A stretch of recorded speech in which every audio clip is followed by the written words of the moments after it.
Alrighty, hey everybody. We're going to be making another little notes video on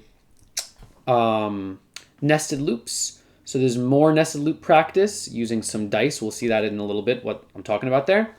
I thought that just nested loops seemed kind of confusing the first time. If you see multiple different unique examples of it, it ends up being a little bit easier and you start to see the pattern, the very common pattern that comes along. So just to kind of get the context of this, and I'm realizing now that my little picture on the bottom is going to go away when I start typing on Chrome, but you do what you can do, right? So just let's take a look over here really quick. So what we're going to be doing in this program is coming up with a list of all the different possible, right, all the dice, list of all the different possible rolls you can get with 2 dice. So now you could do this by hand, and I'm sure you could figure out some kind of nice pattern. I have a 3 and a 4, that's great.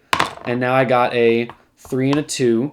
And you might even start saying, hey, if I start with 1 on this dice, I know the combinations can be 1 and then 1 and 2, then 1 and 3, and going on and so forth like that, right? And then I'd reset this first one to 2 and 1, and 2 and 2, 2 and 3, until I get all the way to 6 here, and then I'll bump this one to 3, reset this one down to 1. This is starting to look like our nested loop if you start following that pattern to get every single different combination. So let's get to it. Oh man, I wish that I could... Whatever, you don't get to see it on the bottom corner. That's okay. So we're going to need our 2 dice, right? We have our little first green die over here, and our blue die you can't really see because the shading, the shadow, but it's a little blue dice over there. So I'm going to make maybe dice A, and I'll set it equal to 1 to start, and dice B, and set that equal to 1 as well. We're doing nested loops, so I'm going to do... Should I do this with a 4? Should we bother? Yeah, let's do it with a 4 loop, just so you can see. If I do it with a 4 loop, we lose these variables instead of... Yeah, well, all right, we'll do it like this. So let's do it as a 4 loop, right? Why not? We saw a while loop the first time. It's the same sort of... No. I want to do a while loop. I'm sorry. Sorry about that. All right, dice A equals 1. Dice B equals 1. We're doing a while loop for this time. I'll do one more nested one, maybe with 4 loops in a little bit. So, while dice A is less than 7, and I say that because your dice can have, it can be 1 all the way up till 6 for a regular 6-sided die, and that's it. You don't go past 7. So I'm saying while dice A is less than 7, and we're going to get into it, right? I'm going to cut all the fat off of this one and just get into the straight pattern of how you do your nested loop. So I have my first loop. I know I'm going to have a second loop because I need to do all of dice A 1 through 6 and all of dice B 1 through 6. So now I'm going to say while dice B is less than 7, because these are both 6-sided die, right? They're both the same type of die.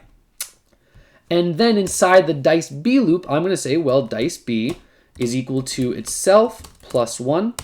And now I'll leave the dice B loop. We'll do more in there in a little bit, but I'll leave the dice B loop for now. And I'm going to say, well, I need the counter to happen for my dice A loop. So in the dice A has got to be equal to itself plus 1, right? I've got my 2 loops, my A loop with the A counter stepping every time I go through, and my B loop with my B counter stepping every time I go through. This is the basic setup for nested loops. The one thing you got to remember is just that after I end my dice B loop and I jump back to my dice A loop, you most of the time are going to be resetting your dice B back to what it started as. So I'm going to reset dice B back to 1. And now, if I print this out, I mean, we're kind of already done with this. This is the logic of it, right? And it was just the most basic double nested loop, right? I had dice A with the dice A counter again, dice B loop with the dice B counter, and just don't forget, when I leave dice B count loop, I need to make sure I reset dice B to 1. And now we just got to make sure our print statement's in here, and we're actually done with making our combination of all the dice.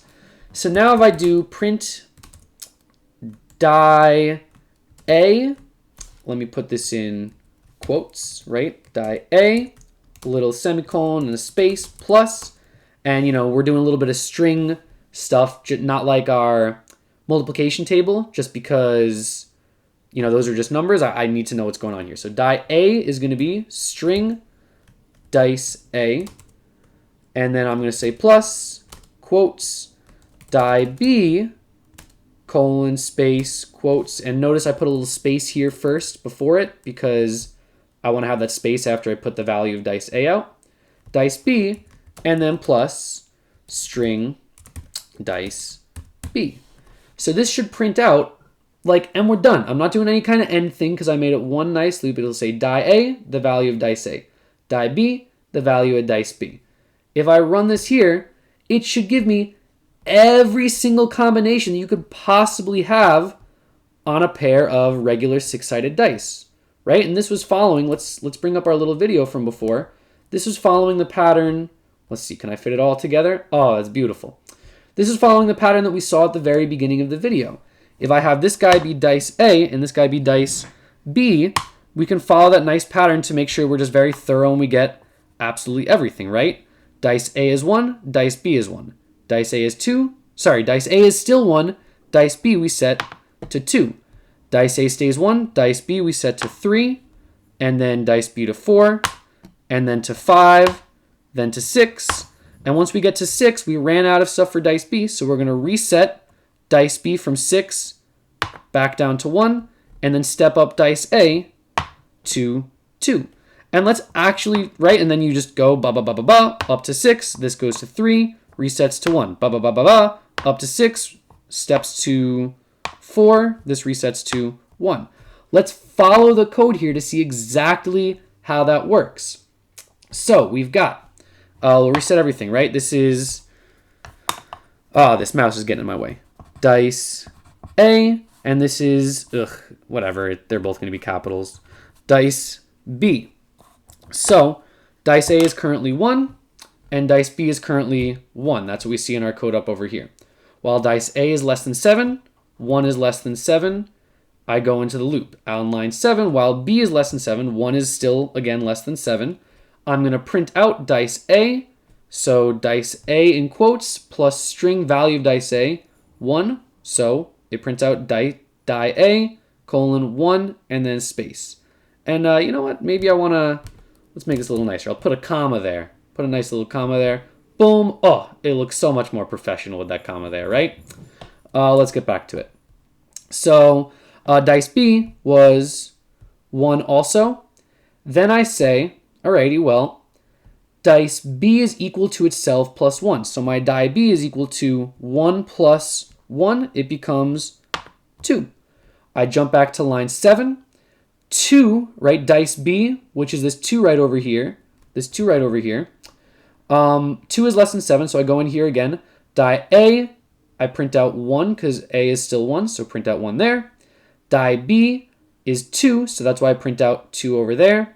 Set dice B equal to itself plus 1, so it's 3. We reset again. We're going to do this all the way until die B is 6. Print out 1, 6. And then die B becomes itself plus 1. It would really become 7, right? But I don't have a 7, so I can't show it on the dice itself. So it would really become like a 7. Here, let me put the 4 and, the 4 and 3 can't be seen together. It really becomes a 7. So I'll hold the dice up over here.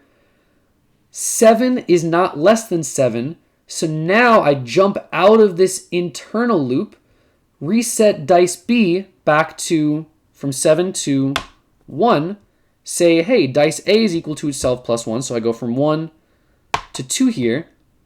Jump back up over here. 2 is less than 7, and then the pattern repeats. And we go 1, 2, 3, 4, 5, 6. Printing 2, 1, 2, 2, 2, 3, 2, 4, 2, 5, 2, 6.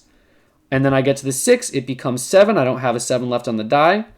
So I have to leave this while loop, reset it back to 1, and it goes from there.